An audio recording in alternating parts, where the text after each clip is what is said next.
పుట్టినవాడు కారాదు మట్టి బొమ్మ పట్టుదలే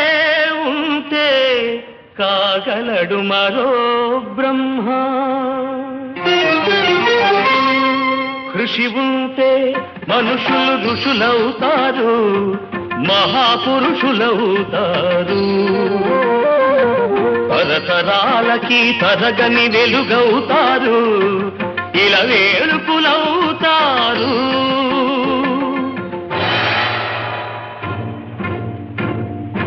అడుగో అతడే వాల్మీకి